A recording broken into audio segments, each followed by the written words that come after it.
Welcome to Manifest, hosted by international evangelist, teacher, and author Perry Stone. Enjoy unique insight into prophetic and practical truth. It's time to feast on fresh manna, so get ready to be blessed and encouraged. And now, here is your host and teacher, Perry Stone.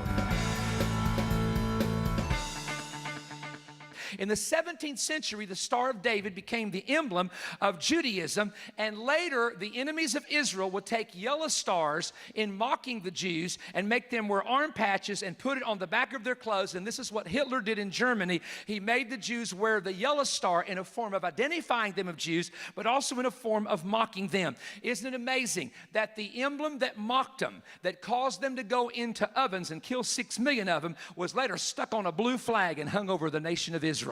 The very emblem that was used to identify them, to mock them, turned and became an emblem that everybody now sees that star and recognizes the nation of Israel. Now, on October of 1948, the blue star on white was adopted, and it came from the Zionist flags of 1898. And everybody, I'm sure, has seen an Israeli flag, and again, when you see it, you know that it represents Israel. But it's interesting that in the book of Numbers, a prophecy about the Messiah says it this way: a star shall arise out of Israel.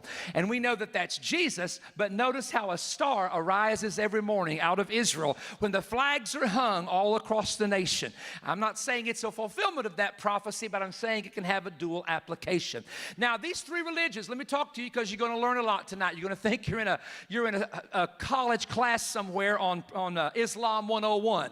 But follow me carefully because I want you to understand this. I want you to understand that these three religions, which are Christianity, the cross, which are Judaism, the star, and Islam, the crescent, these three religions all, believe it or not, have things that are in common. Now, first of all, let's look at who founded each one.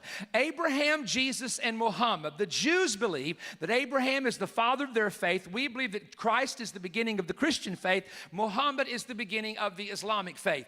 They were all formed, oddly enough, in the Middle Eastern region, but in Israel, into Arabia, places of the Middle East. Number three, they all are called monotheistic religions, meaning they believe in one God. Now, the Jews call him Yahweh or Jehovah, and we call him Christ or Jesus, and the Arabs use the name, it's an Arabic name for God called Allah. So when you hear the Jews say Allah, this is the Arabic name of God in their language. Now, they all also, don't miss this point, this is important later on, consider Jerusalem to be a holy city. Now, to the Jews, it's Abraham and David that link the holy city together. For the Christians, it's the crucifixion and resurrection of Jesus that makes Jerusalem